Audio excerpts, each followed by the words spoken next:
Isang mapagpalang araw po sa ating lahat. Kayo po ay nanonood ngayon sa ating Lovestruck Podcast. Ako pong inyong lingkod, Kuya Ronald. At sa pagpapatuloy po ng ating first season. First season. So narinig nyo na po yung ating unang usapan about pananampalataya at politika. So now is the time for us to focus more sa mas, sabihin natin, mas bread and butter issue. Yung mas nararamdaman, no? At palagay ko maraming nakakaramdam pero hindi pinag-uusapan. And that would be the issue of mental health, and we would focus more on the issues ng mga kalalakihan. Kasi marami sa atin hindi nararamdaman yung mga issue ng mga kalalakihan kasi hindi pinag-uusapan. At sabi nila, no, may attitude ng mga kalalakihan, talagang ayaw nilang pag-usapan. So sasamahan tayo ngayon. Yung first group po, sila po yung mga Lovestruck Movement pastors na mas lubog sa ministry. Ito, kakaiba po itong grupo na ito.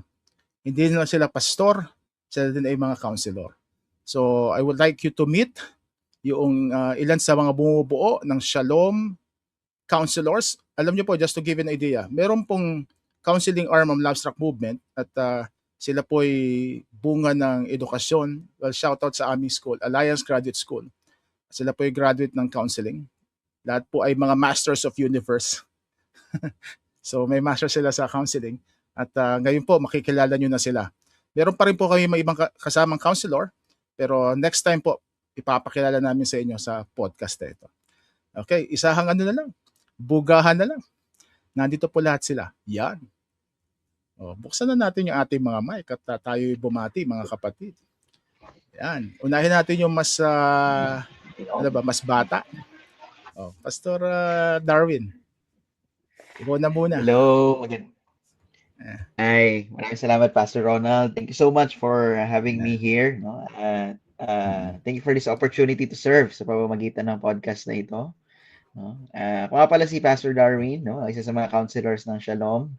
And ano rin, no? So basically, I also am a full-time facilitator. So I am a transformation facilitator sa Vanguard Transformation Partners. No? Sa marketplace ministry, and also part-time, no? Nagtuturo din sa Phoebias College of Bible. Yan. Yeah. Sige. So nakalagay lang dito mga Darwin, Chad, J, pero mga pastor po ito mga to. Oh, Pastor Chad, galing pa to sa ano? Saseta pa to galing sa maulang bahagi ng Western Philippine Sea. Okay, Pastor. From Zambales po tayo, no? At hello sa inyong lahat. Salamat Pastor Ronald sa pagpapa-unlock, ano? Magandang usapan ito mamaya, no? Excited kaming lahat diyan. So, yeah, binabati ko rin yung mga lahat ng mga nanonood. At syempre, unahin nating batiin yung aking misis si Joy. At, yun. At yun ang kalilimutan. Oo. Tsaka yung dalawang anak ko. Nga pala, ba't di nyo binati misis mo? Mamaya, Pastor Darwin, batiin mo.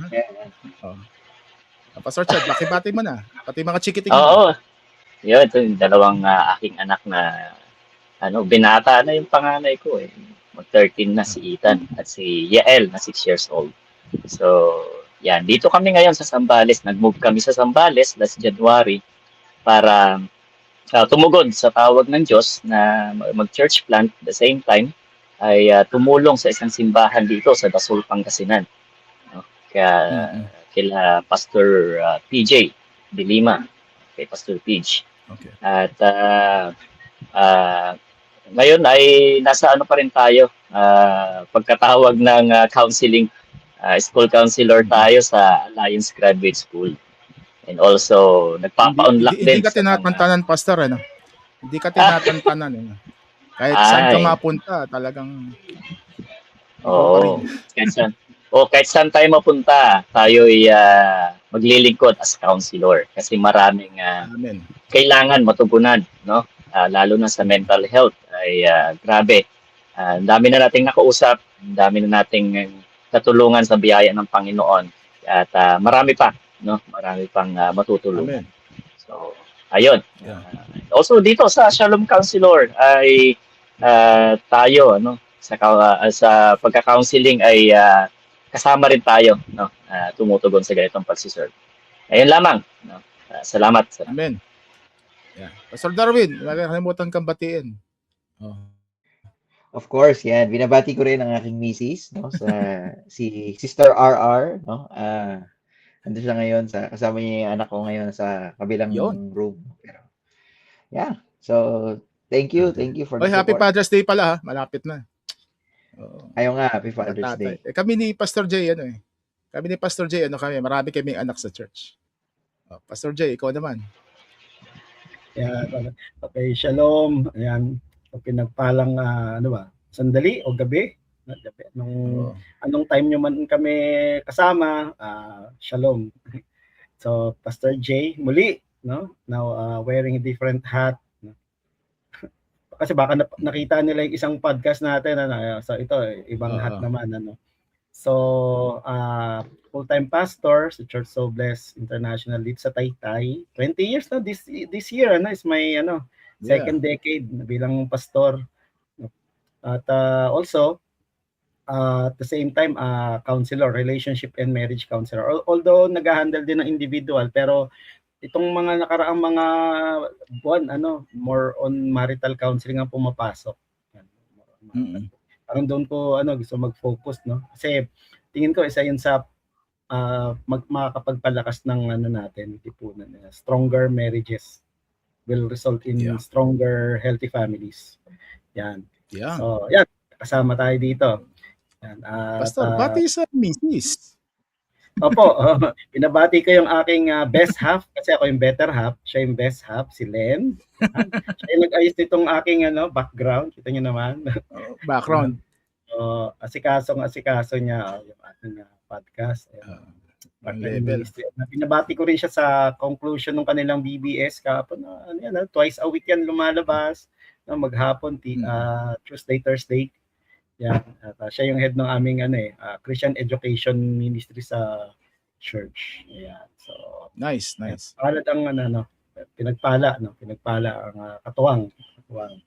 Yan. So, yes. So, magpala tayo sa ating mga Pastor, best half ba? Best half. Ako yung better lang Better lang. Ayoko sa may ex-girlfriend. Nagugulat yung audience pag sinasabi ko. Kasama ko yung aking ex-girlfriend. Nagugulat sila. Bakit may kasama si Pastor? Although grammatically wrong yung Pastor. Kasi best more than to yun. Anyway, tsaka natin pag-usapan yan. Grabe, grammar Nazi na tayo.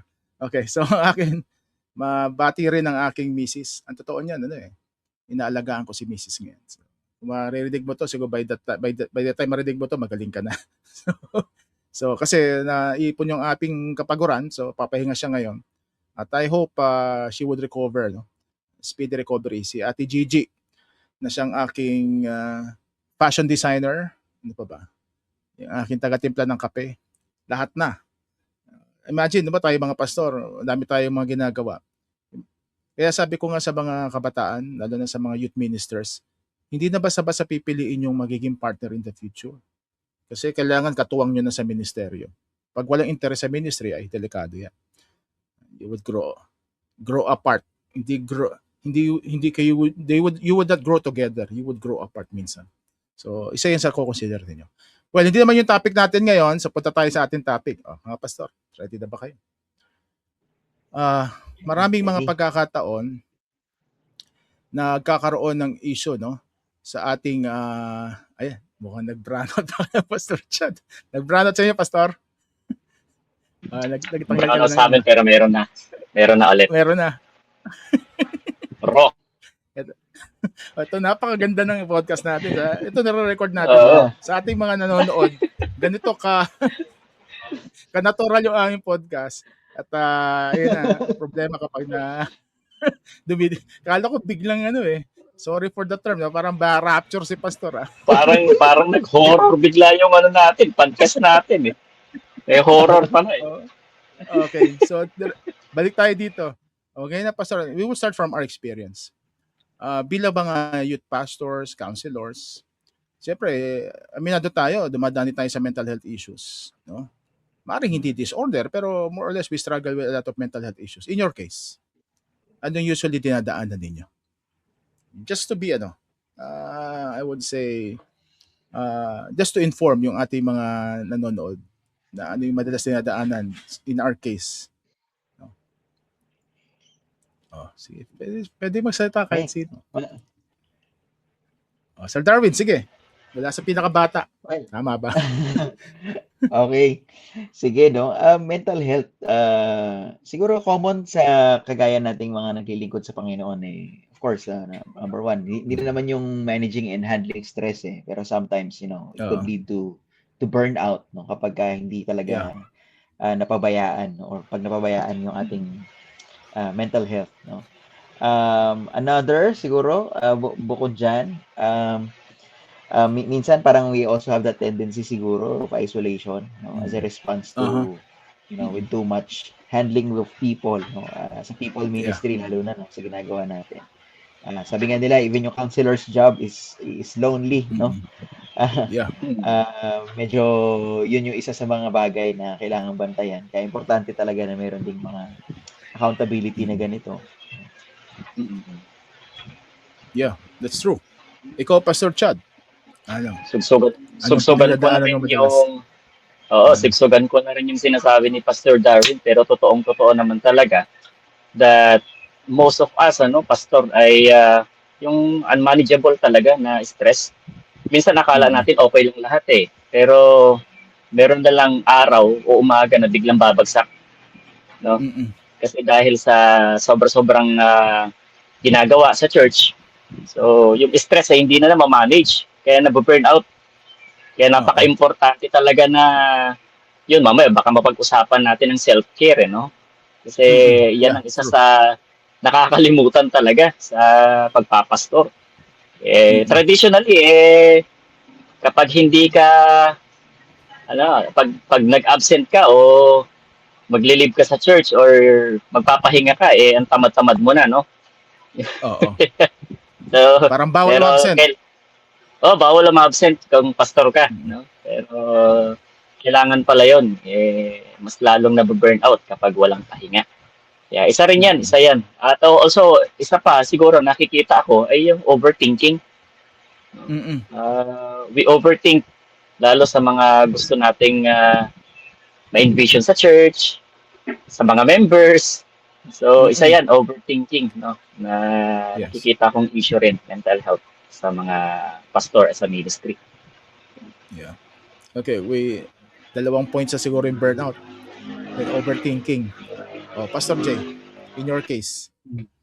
Sa case ko naman, tingin ko isang challenge natin mga pastor is baka may mga na-overload tayo, no? Overloaded na sa task. Kasi tayo yung iba kasi parang CEO na sila, then sila pa yung finance minister, sila yung nag-iisip ng kaperahan, tapos to the point na counselor pa, tapos sila pa yung preacher, and tapos asawa din yan, di ba? Kumbaga ang daming roles and so yun, pwedeng overloaded, and ang taas din ng expectations ng congregation ba, kumbaga.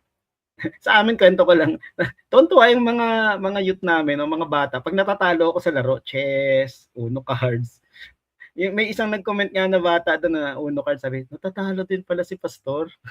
So tingin nila sa atin invincible. Tapos sa ngayon ang kinalolokohan, Masters nga pastor, Masters of the Universe.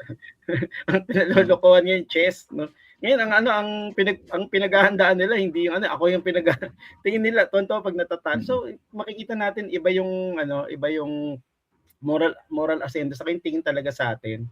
It shall at one point can be an extra burden din sa atin. Although di ba we do not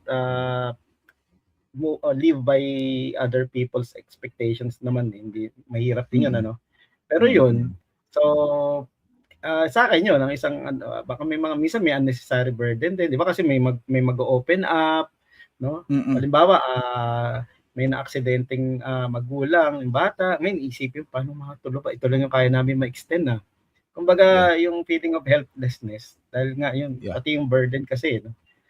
So yun ang nakita kong isa as a pastor.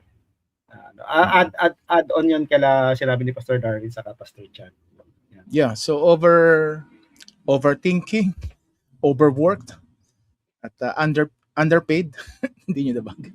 Although may expectation na gano'n, di ba?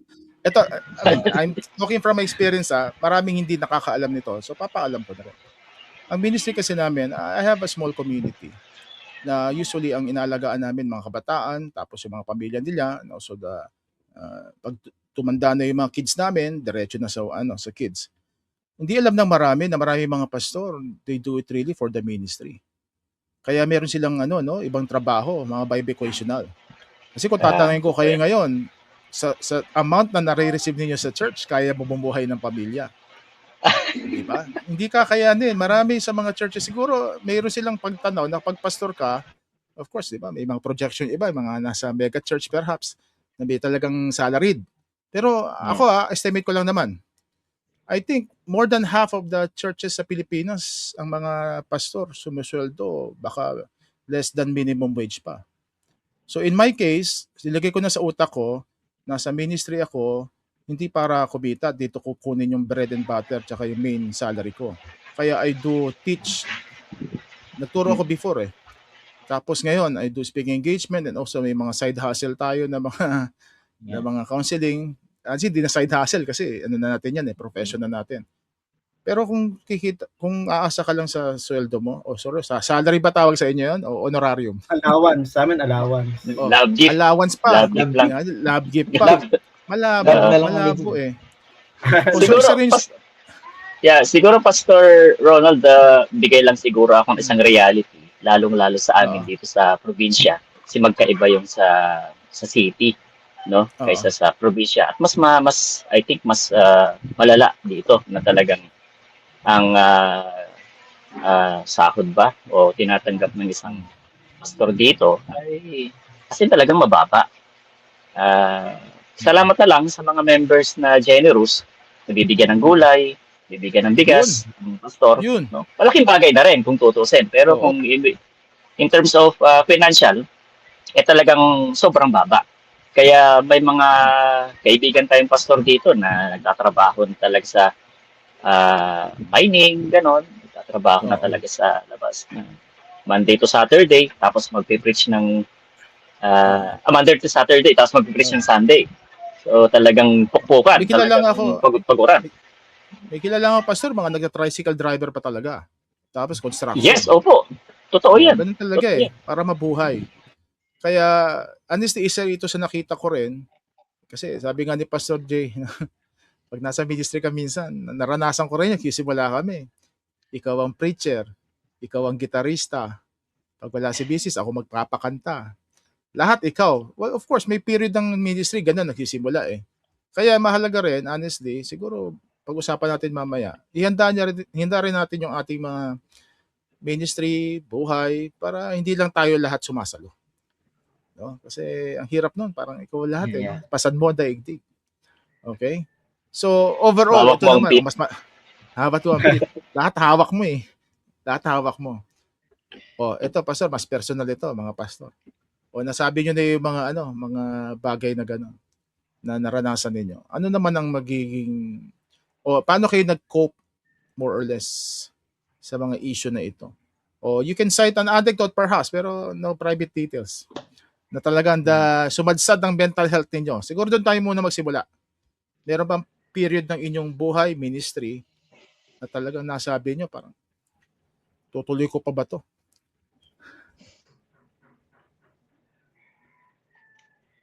Yeah. Palagay ko may mahabang experience na, Pastor. Oo, yun. Yung mga tipong, Lord, talaga ba tinatawag mo ko dito? Dumating ka sa punto ng si Elijah na sabi, Lord, kunin mo na ako. Mga ganun. Sige. Ako ba pinakamatagal pa si Pastor Ronald? Ito na pinaka-veterano.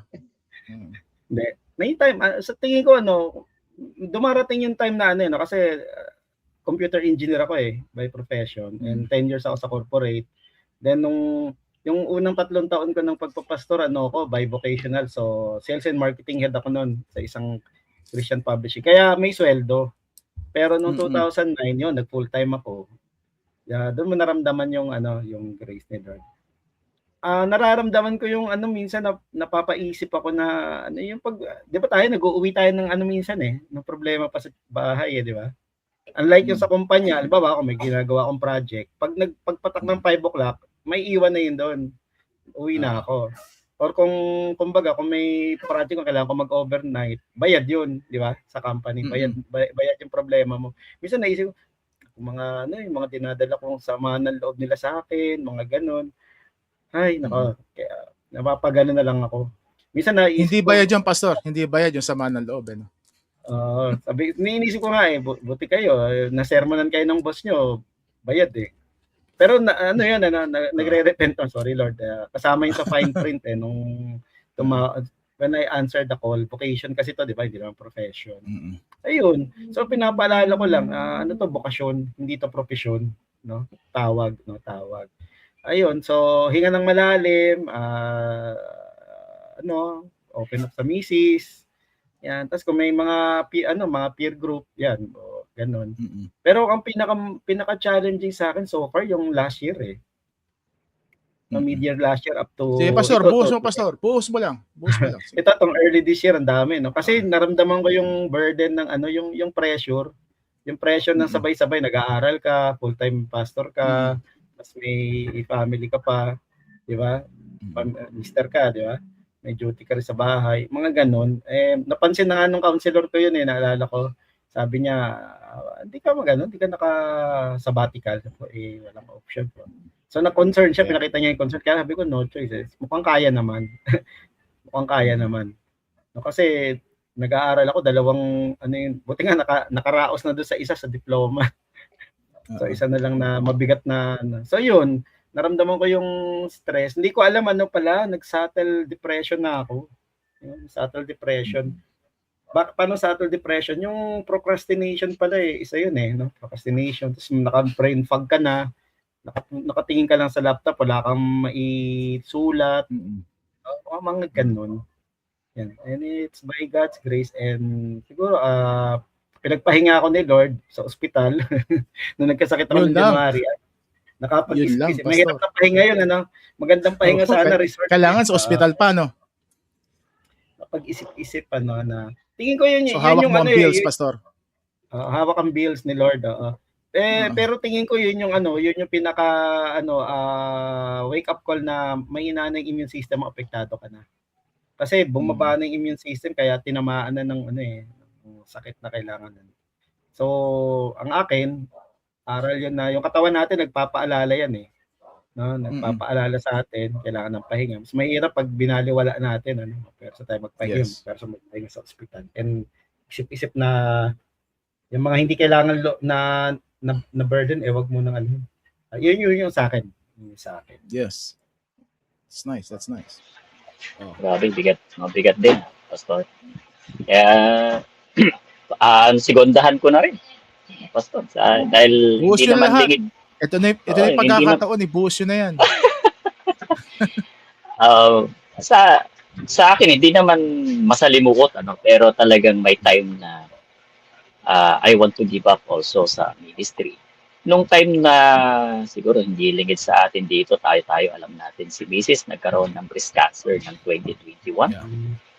2022 is the whole year ng 2022, talagang grabe yun.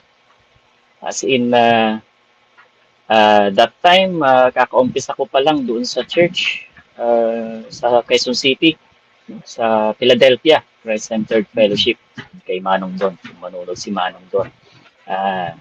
Kaka-umpisa ko pa lang noon doon.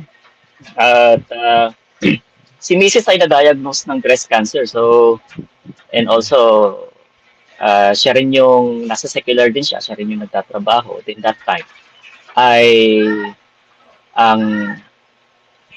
ang work ko lang ay talagang pagpapastor. Tapos wala, by faith talaga, as in, saan kami kukuha. Tapos nandyan kami sa Caloocan nakatira.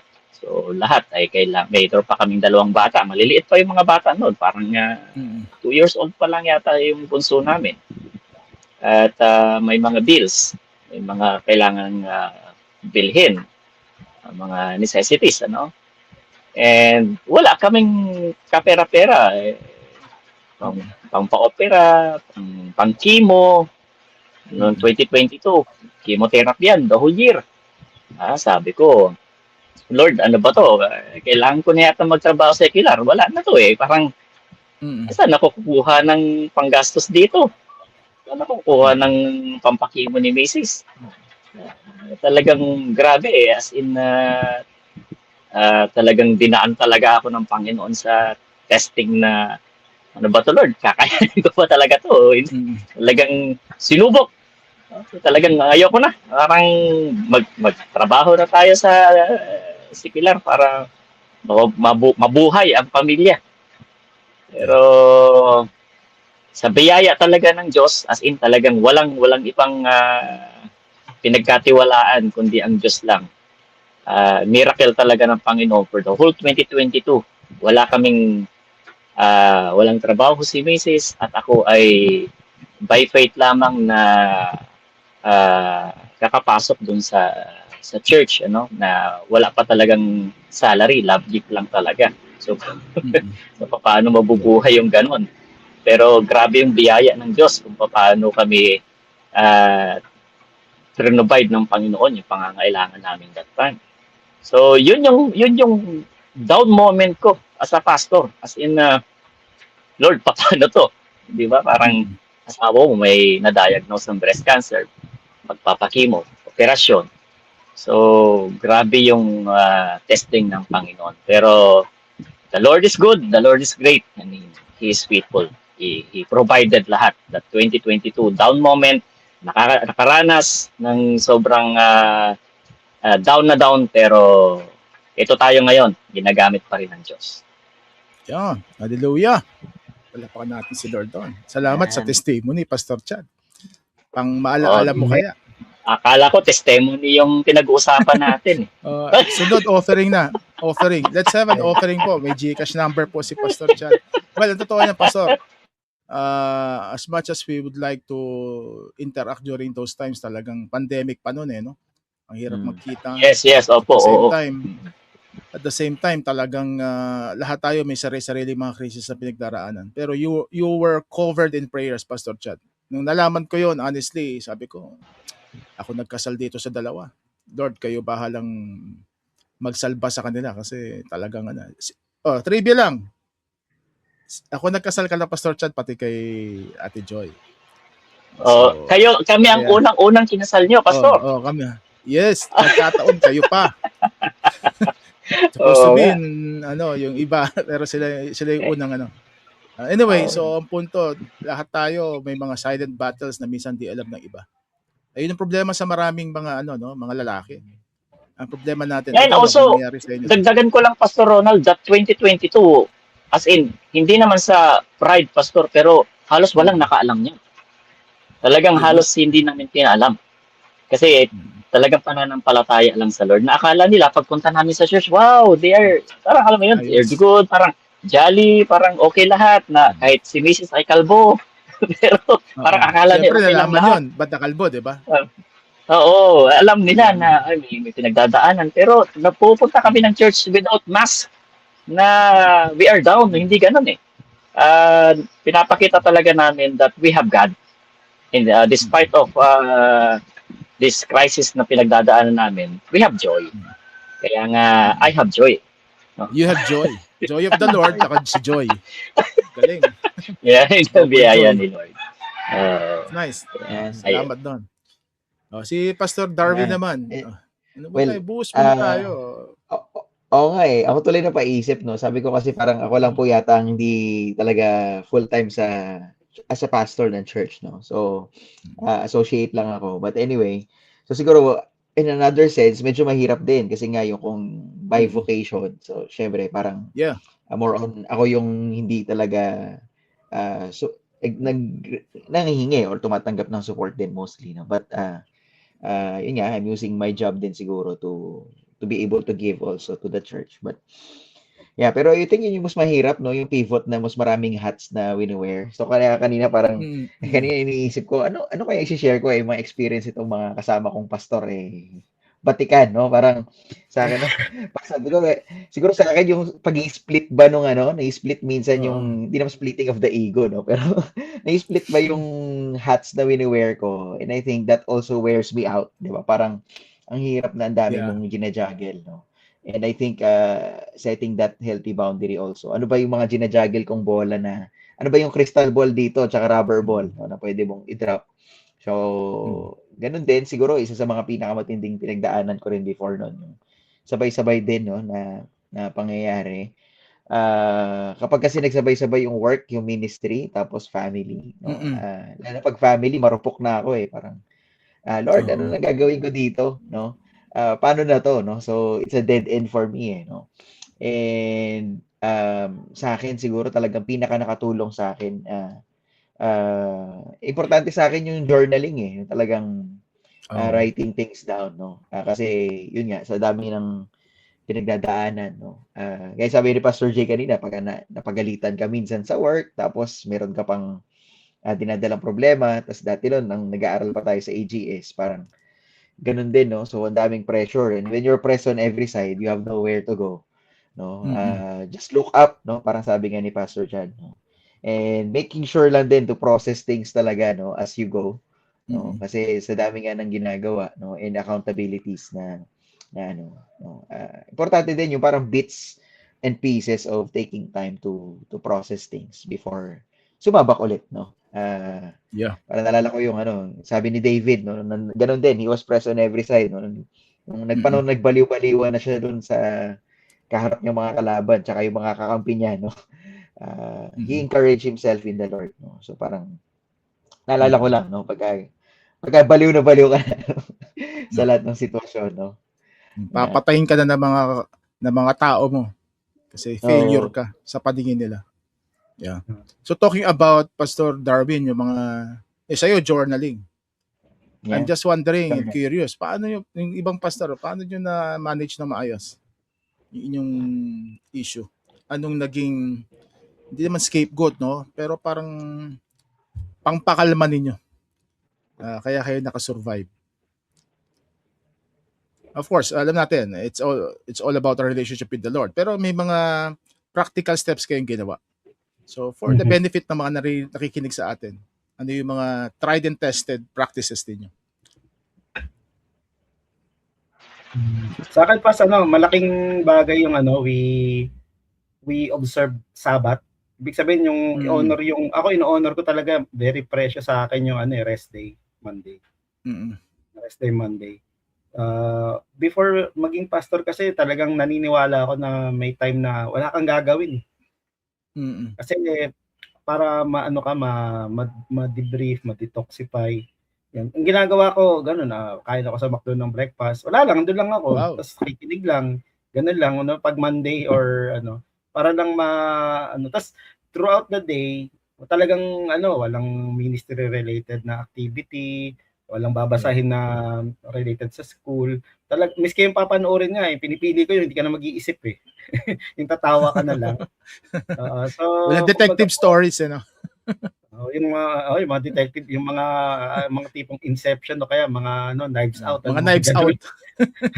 Sinong killer? Yun yung tapos syempre malaking tulong yung natin, yung discipline natin ng yun nga kay Pastor journaling at yung devotion. Actually, sa akin one thing that made me pull through, yung mga binabasa ko, parang sa akin itong mga to mga ganon. Pero nung una binabrush up ko, pero nag-fall into places nung yun nga, nung nag-graduation, yung pala yun sinabi ni Lord, yung pala yun. Mga ganon. So, holding on to God's promise na sinabi naman ni Jesus yan John 16, di ba? Marami kayong dadaanan, pero take heart, na-overcome ko naman eh. Yun, yung isang pinanghawakan ko. Lord, napagdaanan nyo na to.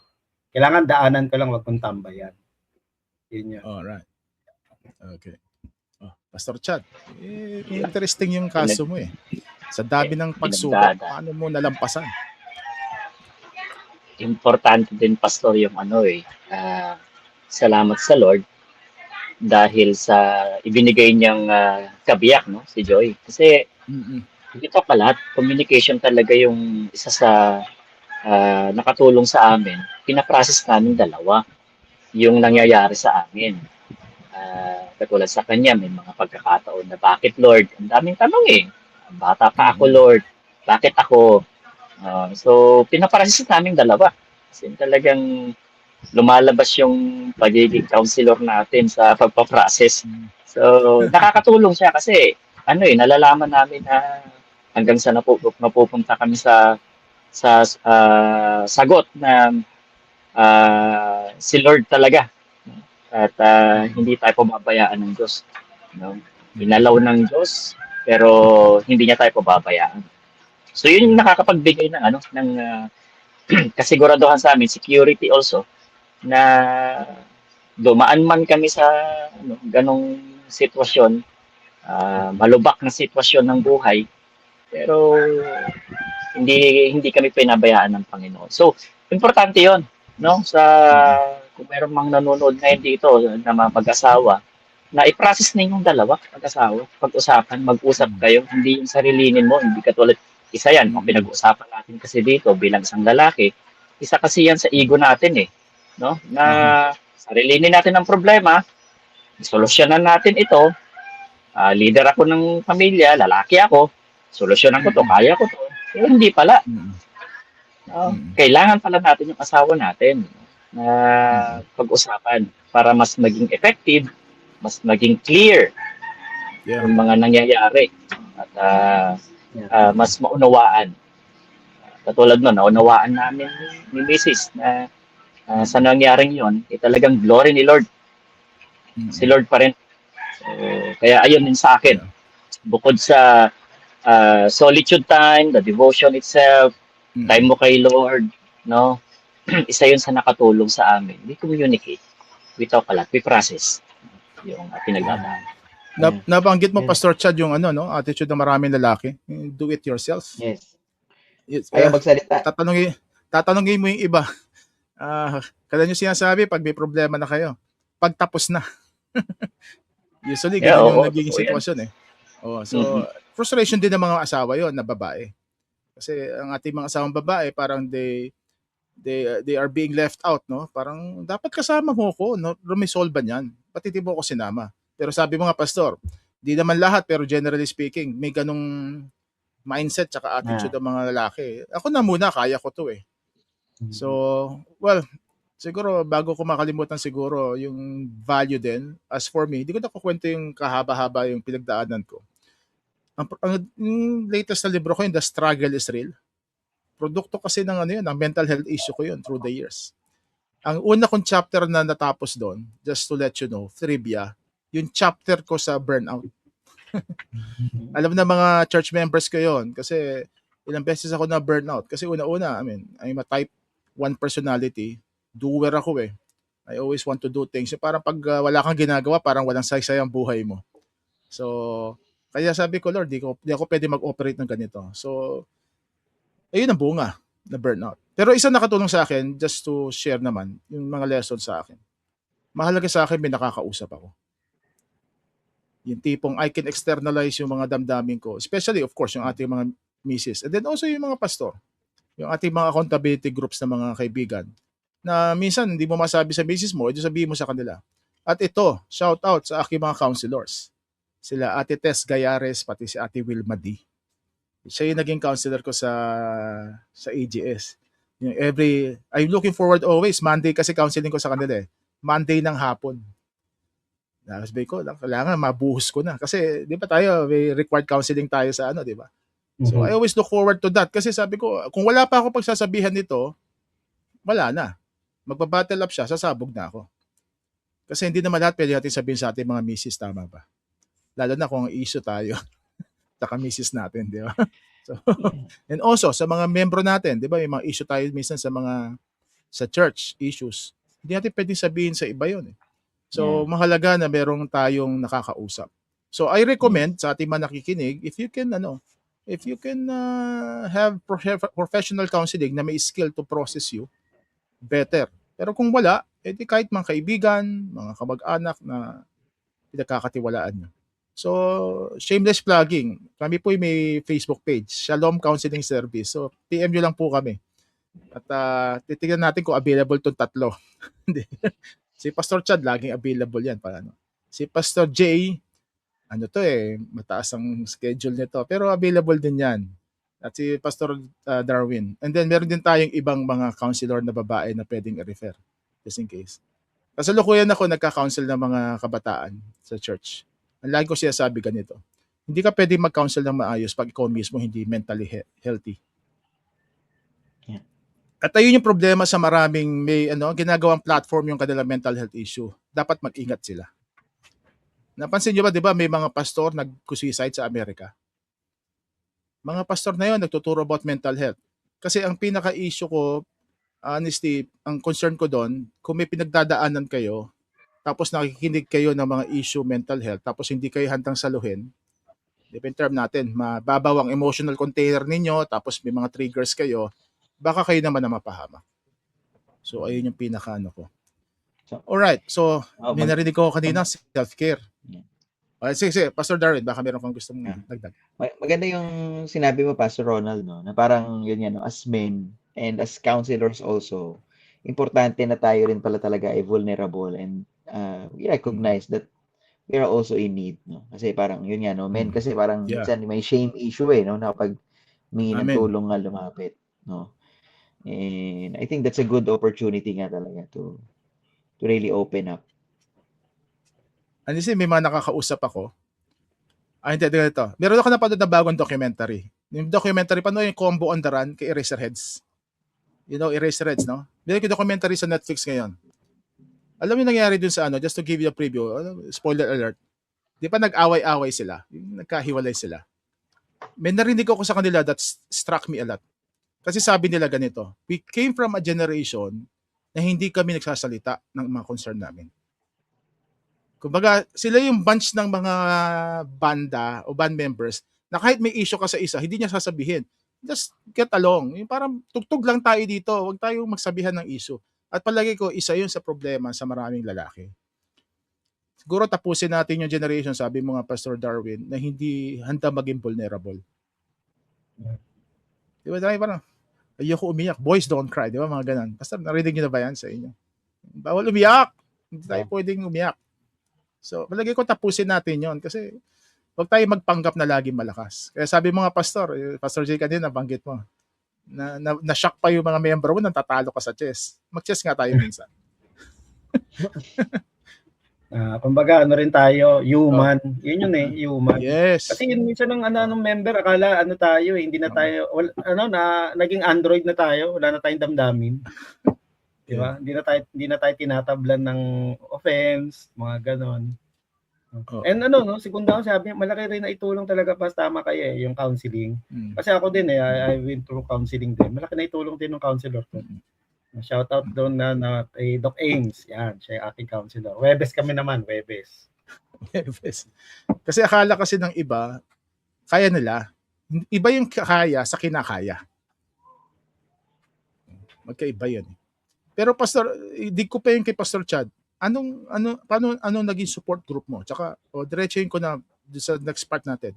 Paano naging self-care mo as you go through the process? Isa rin sa nakatulong sa akin, katulad niyan, ay ang pagiging vulnerable natin. Hindi naman natin ito kasi pwedeng sabihin kung kanino-nino lang sa member natin or yung mababa yung emotional container na hindi ka maiintindihan, lalo sa church, di ba? Na hindi naman basta-basta nating magiging vulnerable tayo sa church, sabihin natin lahat. So, we have this accountability. I have this 2 best friend na sinasabihan ko din. Isa yon, yung 2 best friend ko. Yeah. Si Attorney Daniel at si Pastor Regan. So, yan yung 2 support group ko. Shout out, Pastor Regan, tsaka Attorney Daniel. Oo, so yun yung mga kasama natin. Isa sila, kaibigan, pwede natin yung mapagsabihan. Basta trusted talaga. No? Then also, counselor na nasasabihan din natin. Kasi as a counselor, kailangan may counselor din tayo. Mapagsabihan din talaga. So hindi pwedeng, counselor na ako, kaya ko na yun, alam ko na yan. Ang tingin kasi sa akin personally, pastor ka na, counselor ka pa, yung parang, wow, matibay ito. Ganun. Matibay ito. Counselor ka na, pastor ka pa, matibay ito. Kayang sumalo niyan. So, hindi. Hindi. Human din tayo, sabi nga ni Pastor Jay. Human tayo. So, ang mas mahirap doon na hindi naman lahat, pero may mga pastor din na pastor na ayaw talaga, tigas talaga na, di, kaya ko yan, kaya kong saluhin yan. At ang dami kong mga naging counsels na ganun ang naging case din pala, na sinalo lahat hanggang sa, ayun, nag-breakdown na burnout na-stress na. Akala kaya, akala okay lang. Yun naapektuhan na hindi na nagiging, ang tawag dito, hindi na nagiging masaya sa ministry, ginagawa ko na lang to dahil sa ako ay pastor. So, dahil sa ako ay nagsiserve, dahil ako nasa church, dahil nakatira ako sa church, dahil ito yung ginagawa ko. So, isa yun sa dangerous, I think that's dangerous na ganun na yung nangyayari. So, in short, ang gusto kong puntuhin dito, kailangan talaga ng self-care in a way na isa rin yon na may mapagsabihan tayo, may mga trusted tayong accountability, mga pastor, pagsasabihan ko rin, kaibigan. Hindi yung sa akin kasi, marami akong connection na pwede ko mapagsabihan eh. So, pero trusted na napaglalabasan ng aking mga self-care also. Yung talagang solitude yung time mo na ikaw lang. Sa akin nakakatulong 'yon. Iba-iba tayo ng self-care eh. Iba-iba tayo ng ng kung paano mag self-care. Sa akin mabisa 'yon. Na kapag nag-solitude ako lang talagang Nasa pagbalik beach ka lang, ko, pastor. ganon. Parang nasa beach ka lang, mag-isa ka lang. Yun ang isang mahirap na yun kung pamilyado na tayo, kailangan kasama yung pamilya. So, isa yun. Sa nagiging challenge natin. Pero as much as possible, kapag time ko na, manood ako lang, yun, okay na, nakakatulong. So, yun pastor sa akin na nakatulong ng malaking time na may pinagdadaan. Si Pastor Darwin, di ba, Pastor, nasa ka rin, di ba? Isang secular organization. Sabi mo nga, parang dalawa mundo mo. Of course, very prone to burnout din yan kapag marami kang mga deadlines. So, paano self-care mo? Well, good yan, no? Kasi nung last din na, if I'm not mistaken, yung last din na nag-conference tayo, parang sabi ko nga, wow, itong mga kasama ko, pastor, talaga may sabat to, no? In-honor nila. So, siguro sa akin, yung pockets talaga, no? Importante nga yung pockets nung Sabat. No? So, hindi ko man magawa yung full day. I just make sure that end of day or nire-review ko talaga. So, kaya bit-bit ko lagi talaga to, number one. No? At pangalawa, tama yun, really yung conversation. No? You assess the conversation that you have unang-una sa sarili. No? Self-awareness no? Kaya parang minsan may mga sasabi na ako na, okay, malapit na ako sa ko, yung sinabi ni Pastor Ronald kanina, iba yung kinakaya sa kaya no?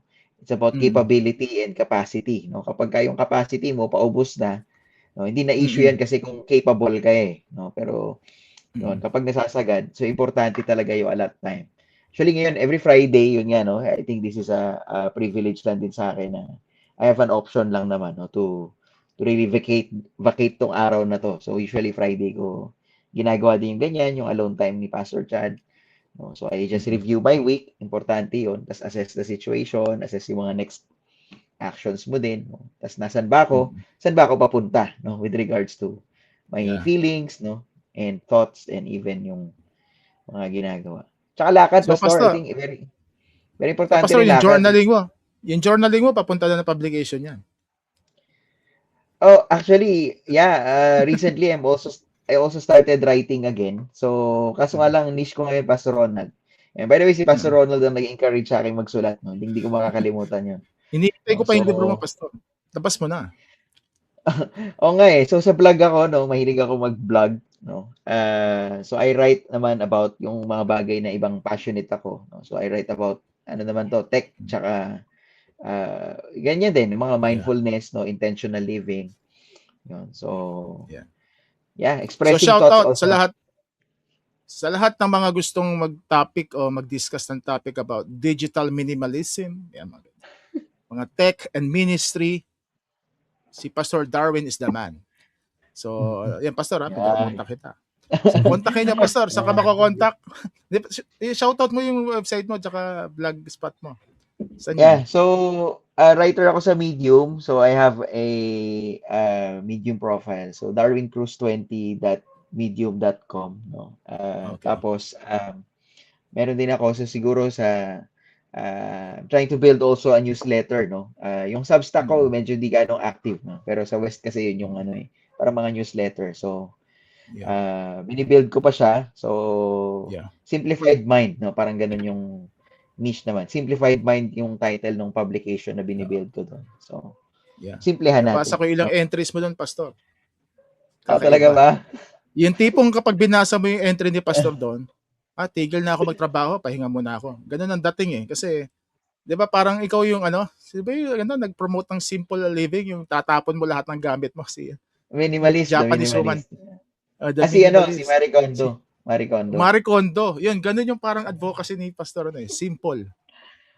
Declutter your life. Parang ganun ang dating.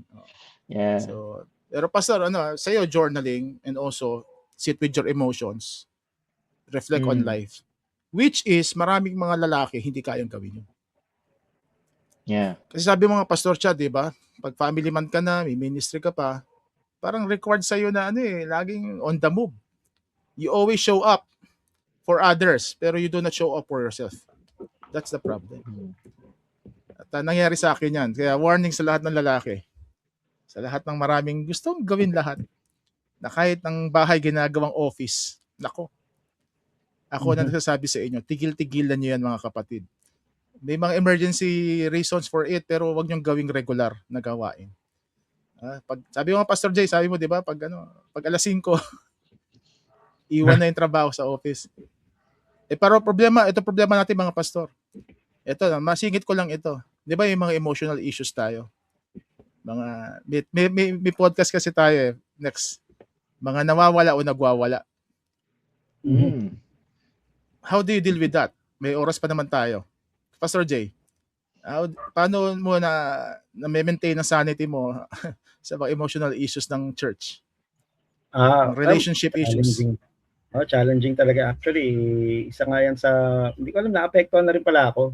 No? Pero pinapaalala ko lang sa sarili ko na, work in progress pa din. Kumbaga, may kanya, pinapaalala ko lagi sa congregation hindi tayo pare-pareho ng pacing ng maturity. May mabagal maglakad, may ayaw maglakad para mag-mature, may napakabilis naman maglakad. So, pinapaalala ko na sa sarili ko na medyo mabagal pa maglakad. Para lang to comfort myself and siguro the grace I receive, pay it forward. Extend na lang. So, pero yun nga, ang mahalaga yung sinabi nyo yung acknowledge na naapektuhan din tayo. Naapektuhan din.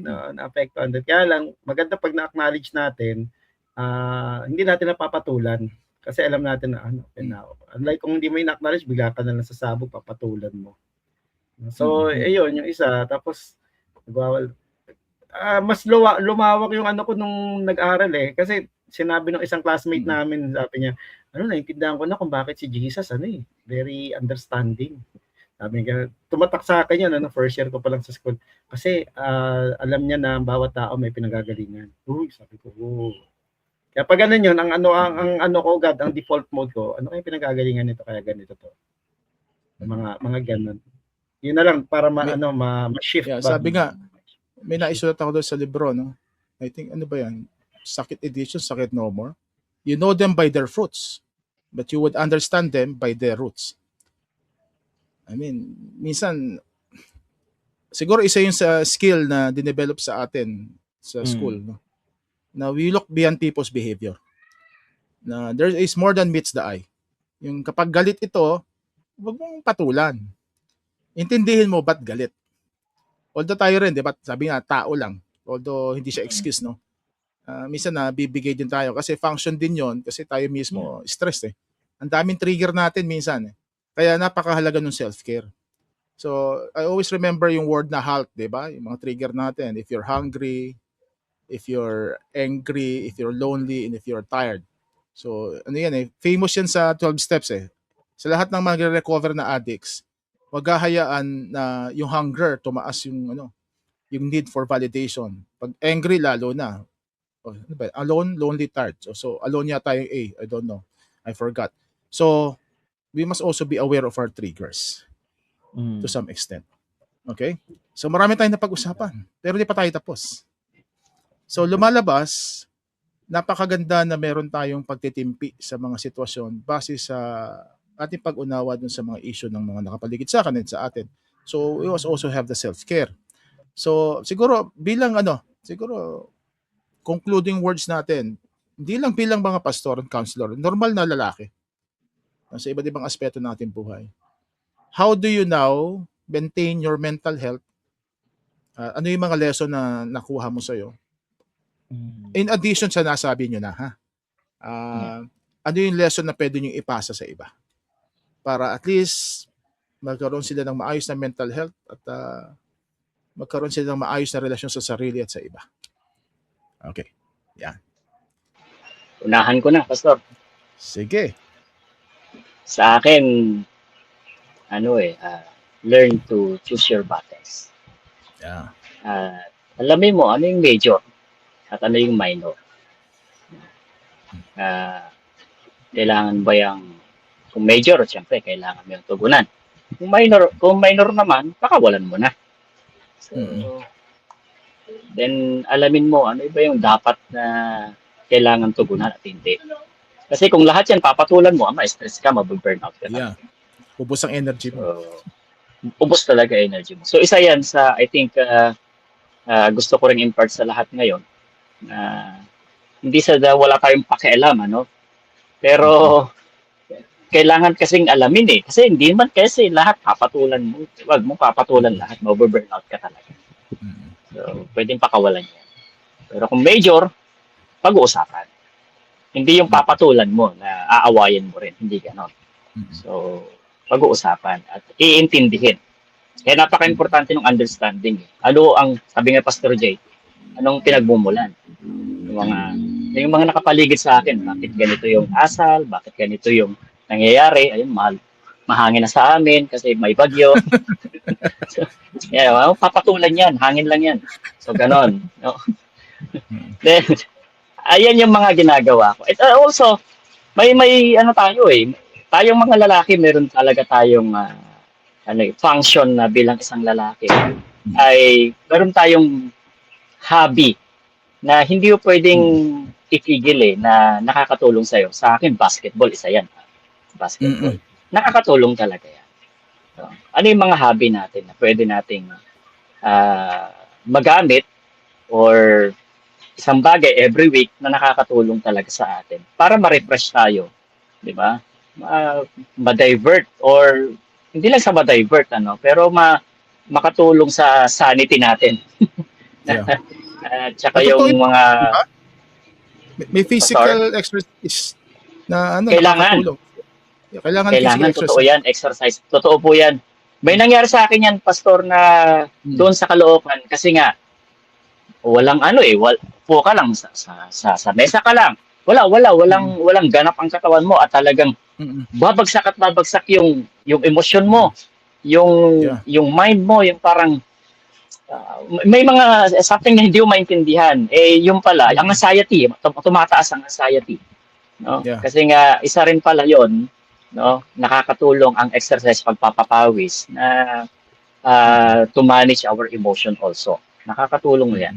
So, isa 'yan. Kaya yun yung mga nakakatulong sa akin. I want to impart sa mga nakikinig at nanonood sa atin.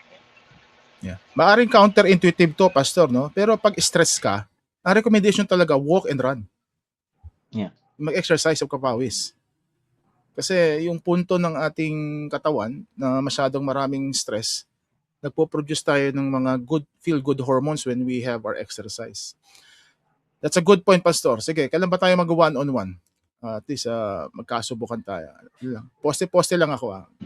Para masubukan ko na yung carry mo, Pastor. Mga Chet Holmgren lang ang laro ko eh. Baka ikaw, mga Scottie Thompson at mga Jalen Brunson ng mga ano mo eh. Anyway, sige. Nanonood ba kayo ng NBA Finals? Sinusundan ko ngayon yan eh. Anyway, sige. Pastor Darwin, yung mga bata muna para Sige. Well, maganda yung sinabi niyo about fitness, no? While you were talking, sinusulat ko rin yung, ano. Sa akin siguro, concluding statement, parang for me, itong quote na to nag-resonate sa akin eh. The things that count are often the things that can't be counted. No? Wow. Parang the things that count are often the things that can't be counted. No? Sabi ni isang podcaster din. No? So I think it's really getting clear on what's truly important or being intentional nga sa klase ng pamumuhay na meron tayo. No? Siguro kaya balikan ko lang for context, the many hats that I'm wearing, isa lang sa nag-identify sa akin is that I have to get clear on who I am, on identity. Of course, identity sa Panginoon. Then pangalawa, who I am and what I do. No? So, kahit wearing many hats, for me, dalawa lang talaga. It's just people and public communications. So, if it doesn't align with that, no, parang sabihin, okay, so that's a no for me. No? Kagaya nitong podcast, no, it's an opportunity to share insights with people and through public communication. So prioritization and being intentional talaga siguro with life. No, kasi prioritization is really about the first thing, no? Marami kasing tao kapag ka na-mix up mo na yung priority, no, kasi yung iba kasi they call it priorities, no, pero late 1900s lang naman nag-start yung priorities eh, no, na you cannot have multiple first things, no, in reality. Isa lang talaga. So isa lang talaga eh. So it's really priority. Yung word na priority 1400 lang yung etymology niya, pero yun nga, it's just really focusing one thing at a time, then knowing what needs to go first, no, so that everything else will follow. No, it's really about being intentional with life. Speaking of health, no, actually, and discovery ko nga lately, no, yung walking, no, it's really beneficial for mental health, no, kasi yung physical fitness, kung meron ka niyan, is just, byproduct na lang yung psychological fitness also by the physical fitness that we have. No? So, magdo-domino effect lang din siya no? Kapag alam natin kung ano rin yung uunahin natin. No? So, yeah. So, being intentional. No? So, kapag inuna mo yung health mo, normally, yun din. No? Sunod na rin siya. No? Yung ating psychological fitness. Yeah. Ganda, Pastor, to sinabi mo. Ha? Yung everything that the things that count are often. Oh, yan. Priority talaga, napakalaga. Ang gandang insight nun. Hindi siya priorities. Priority talaga. Priority. Kasi we're spreading ourselves too much. Sabi mo nga, yung capacity and capability, nagkakaroon ng tension. Nice one. Nice one. Okay. Ating Masters of the Universe. Reverend. Pare-pareho tayong master. Siguro may isa ako natutunan that really helped a lot. Yun ay learning to say no. No, kasi nga kaya tayo na-spread too thin kasi lahat gusto nating tugunan, miski sa counseling eh. Uy, ito kailangan matulungan to. Hindi, no, I have to really recognize my limits. Kailangan ko rin ng pacing. Tapos meron din akong other time na may mga concerns na kailangan pagtuunan ng pansin. So, yun, learning to say no. And kaya ako nagawa yun is going back to purpose. Naalala ko nung college ako, kasi alam niyo, laki hirap. Sinulat ko sa journal ko yung purpose. Kailangan mag-engine. So, I made it a point na lahat ng gagawin ko activity papunta doon sa fulfillment ng purpose na yun. So, yun, lagi kong pinapalala ano ba yung purpose ni Lord sa akin. And yun yung gauge ko on selecting activities, yan, saying yes to something, na fulfillment natin sa purpose na pinagagawa. Pag hindi kasi, sayang yung oras. Alam mo naman, di na tayo bumabata. Yun. So that's one thing. And another thing na nakatulong is getting in touch with my inner child. So kung sila Pastor Chad, physical, hindi ako marunong mag-basketball chess lang. Pero ang isang nakakapag sa akin yung, alam mo, collector ako ng toys, comics, ng cartoons, connecting with the inner child. Bisita kayo sa child. Bahay ni Pastor Jay. Meron siyang museum ni Botes Pipe at ni Optimus Prime. Oo. Nakakatanggal ng stress pag pinoporma mo, nailalabas mo, nailalabas. Kanya-kanyang kanya-kanyang stress reliever. So for me, that's one stress reliever. And yun nga, being in touch ano ba yung mga issues na kailangan na harapin. Pero sa self-care yon. Tapos other than post, no, yung post, yung sabat. Yeah. So basically, yung ito na. Ba't ako biglang na-focus? Well, siguro ako I will end with this spiritual truth, no? Meron akong isang analogy na narinig ko pa, bata pa ako, pero ito pinanghahawakan ko lagi. Di ba kapag ang kotse ginawa sa Toyota, kapag nasira, dadalhin mo sa kasa ng, of course, yung gumawa. Kapag nasira, Nissan, o kaya Tesla. Kasi bakit sa kasa nila ilalagay mismo papagawa? Kasi sila nakakaalam ng modelo. Sila nakakaalam ng parte, kung may spare parts na kailangan, sa kanila rin kukuha na original. So in our life, honestly, whenever we face difficult issues, in particular mental health, pag may sira sa atin, mayroong dysfunctionality, lagi natin tatandaan yung sinabi ni Lord, diba? Invitation niya, come to me, all you are weary and heavy laden, and I will give you rest. Kumbaga, maaaring nakakatulong ang counseling, huwag natin iwawala iyon. Pero ultimately, kay Lord pa rin tayo babalik. Siguro sa lahat ng humaharap sa mental health issue, siguro, ang masasabi ko lang siguro, basically, ay lahat tayo humingi ng tulong sa Panginoon, pero wag nating iwawala, may ginagamit si Lord para tayo matulungan din. Ang ating pamilya, ating mga counselors, at sa lahat ng mga maaring magsalba ng ating pagkatao, no, in many ways. So overall, mga kapatid, maraming salamat, Pastor Jay, Pastor Chad, Pastor Darwin. This has been a good conversation. At mga kalabstrak, babalik po itong tatlo na ito sa susunod na mga episode. Sila na po, whether you like it or you like it, makikita nyo na sila lagi sa Labstrack Podcast. At ito rin, meron tayong email dito, no? Yung sticker na kanina pa naglalakad dyan. You can email us kung meron kayong tanong, mga suggestion, kasi ito ay recorded podcast at hindi real-time yung aming response. We will try to respond to your queries through this email. And also sa page na ito, pwede kayong sumagot. Okay? At magtanong. So, mga kalalakihan, I hope marami tayong natutunan. At hindi lang siguro kalalakihan nakaka-benefit dito sa podcast natin, kahit naman mga babae. Nagkataon lang, we celebrate the Men's Health Month, no? That is June. Okay? So before we end, of course, we always end with a good prayer. At pangungunahan tayo ngayon ni Pastor Darwin. Pastor Darwin, can we pray for our listeners and what? Nanonood sa atin. Sure. Sige, tayo po ay manalangin sa ating Panginoon. Let's pray. Maraming Diyos na dakila sa lahat. Maraming salamat po sa inyo pong kabutihan sa amin. Thank you, Lord, because you have created us according to your own image and to your own likeness. So Lord, thank you that even yung amin pong mga mental health, Lord, you care for us. Even yung mga bagay sa loobin namin, ito po ay mahalaga para sa inyo. Salamat, Panginoon, sa amin pong mga napag-usapan. Dalangin po namin may it be beneficial to men, Lord, realizing that di po kami mga superhumans, Lord, but we are all in need of your help. We are all in need of a community. At higit sa lahat, kinikilala namin na kami po ay namumuhay sa ilalim ng biyaya niya. But there's also redemption, that through your natural means and the supernatural means, na hindi lang namin sinasabi na puro by faith ang lahat. Pero Lord, alam namin na part ng means din ninyo yung paghingi ng tulong sa mga professional counselors. Lord, we pray na buksan niyo po ang isipan ng bawat isa sa amin. At dalangin po namin makita namin yung kahalagahan ng komunidad na maaari pong makatulong sa amin. To really keep us fit, Lord. Kung kami, Lord, ay mayroon din regular na check-up sa mga doktor, we pray, Lord, that we will also have regular check-ups for our mental health conditions sa mga professionals na ito. Salamat po muli for the privilege of sharing this opportunity. May you bless, Lord, ang gawain ng Lovestruck Movement, ng Shalom, Panginoon, sa lahat ng aspeto. And to our listeners, Lord, we pray that may you continue to shower them with your blessings. May they continue to find wholeness, Lord.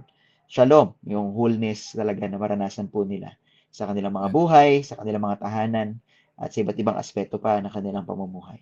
Maraming salamat po muli. Pinupuri ka namin, pinapasalamatan po aming dalangin sa pangalan ni Jesus. Amen. Thank you, Lord. Amen. Again, mga kapatid, sa lahat ng ating mga nakikinig ka Labstrack, Yung amin pong Facebook page, separate po yun. Shalom Counseling Service. You can PM us. At if we could be of help, kami po ay buong pusong nais magkaroon ng pakikipag-interact sa inyo. No? Napakaganda na kayo ay makasama. So kita-kita po tayo muli next week sa ating susunod na podcast. Okay, mga kapatid, maraming salamat. God bless you. Have a good night or good day work. Ano ba? Kasi maririnig nyo to either any time of the day. Okay? God bless, mga kapatid. Pagpalain po kayo ng Panginoon.